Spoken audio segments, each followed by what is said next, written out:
Hey folks, Speedway Tag here with another Button Shy game video. I'm really into them at the moment, and this is a reasonably new one that's come out. Another one by Scott Almes in the solo series, Fishing Lessons.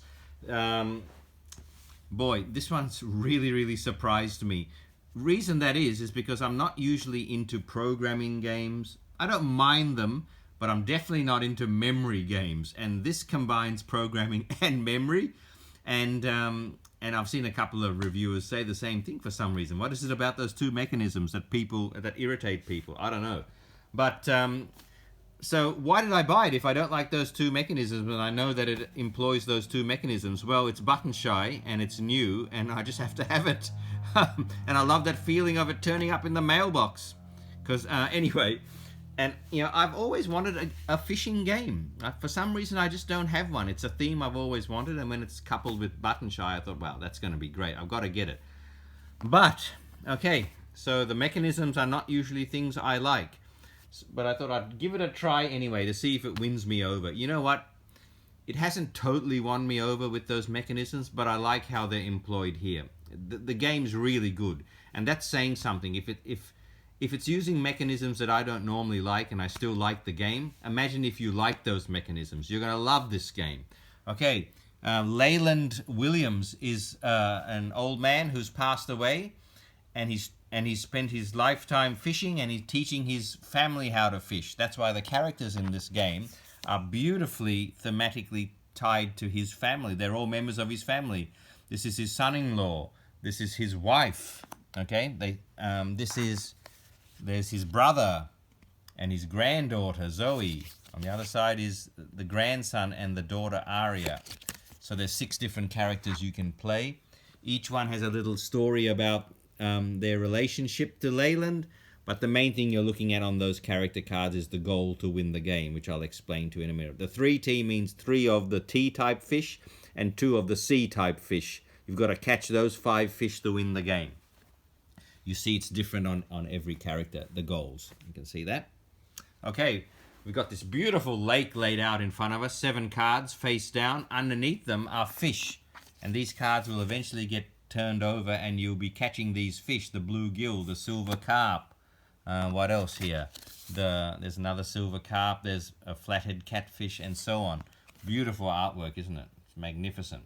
Cards are, of course, as usual, fabulous quality. You're going to be rowing your boat up and down this lake, trying to remember the lessons that Leyland taught you to try and catch those fish. The lessons are represented by this little deck of cards. You draw 3 to start, and then you start programming these lessons. Thematically, it's basically you remembering what Leyland taught you and how to catch fish. But mechanically, these are programming cards which will, when played into a programming row here, will start flipping over cards in the lake and hopefully reveal the right combination of fish for your goal. Because to win, you've got to have 3 tilapias and 2 catfish visible to win. Now, it has to be exactly that, okay? And it's very particular. I shouldn't be looking at these cards because I'm supposed to commit them to memory when they do eventually flip over. But I want to show you a win condition, okay?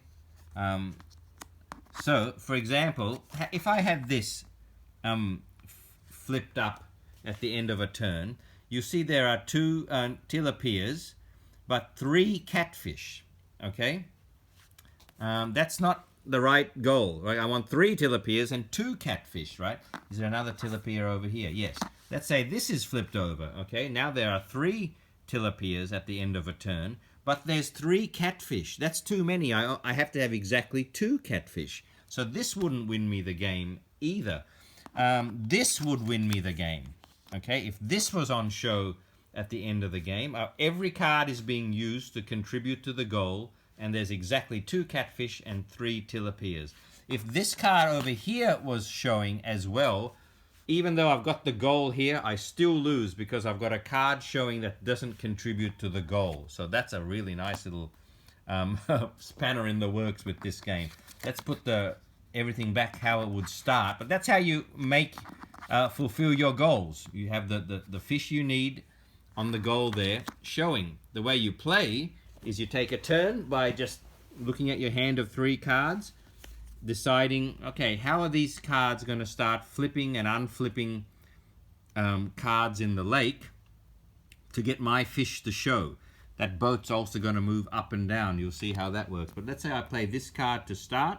That's just telling me, and then you activate it. Every card has 2 parts. This is a flip bit, and then you do the swap.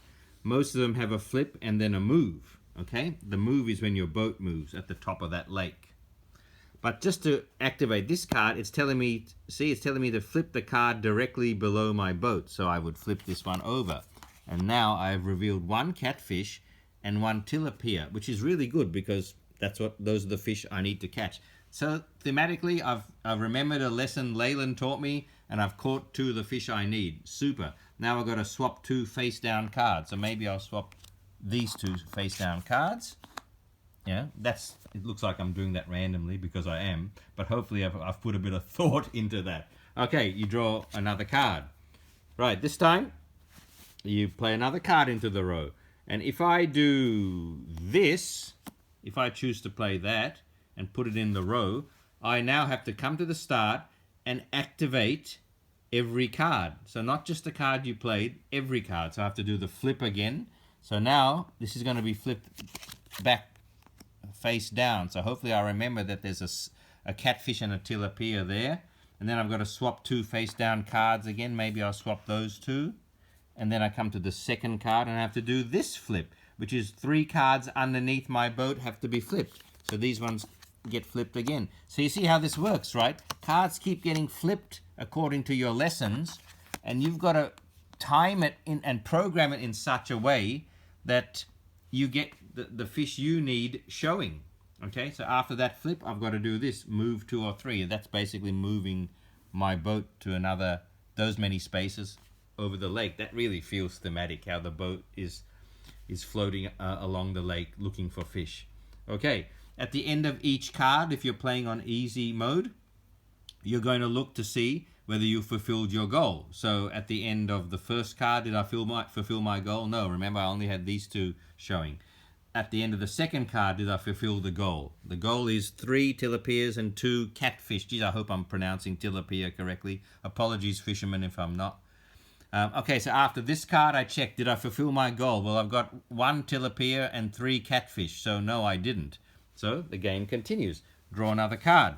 Now I'm really should be thinking carefully here about how these various actions are going to unflip and flip cards, hopefully ones that I've remembered, to get that goal happening. So that's the fun of the game. That's the challenge of the game. To remember and to program, and it's fun trying to nut that out and get that to work. When I play another card here, let's say I want to use this lesson, and the lessons are really thematic. Look at this. Learn your knots or lose your boat. Haven't I told you that story? Well, and this one, read the water, look for cover, think of it as a game of hide and seek. Where would you hide? So yeah, nice little flavor text there added to the game. If I want to play this lesson now, you don't want too long a program here, because then when you do every card, 6 different actions, this becomes a bit randomized and hectic. So you don't want to get too long a program happening here. And the game allows for that, because you're allowed to place a card at the start, at the end, or in between 2 cards if you like. And you can also replace one. So I might replace this one with this lesson. Okay, and discard this. And then I'd have to perform the program. So flip the one directly below him again. And then swap 2 face down cards. Like that. I might do that. And then at that point, check, have I fulfilled my goal? Is there 3 tilapias there? There isn't, and there's too many catfish. So no dice there. Then go to the next card. I've got to flip the 2 cards on either side of the card below my boat. Okay, so this is the card below my boat. I have to flip the cards on either side. So that one flips face up, that one flips face down. So hopefully I'm remembering what's on this card. It's a B and a C on that card. Right, check. Have I fulfilled my goal? No, I haven't. So we keep going. Draw another card. And we keep going like this. When the deck runs out, you lose. If you haven't done it yet.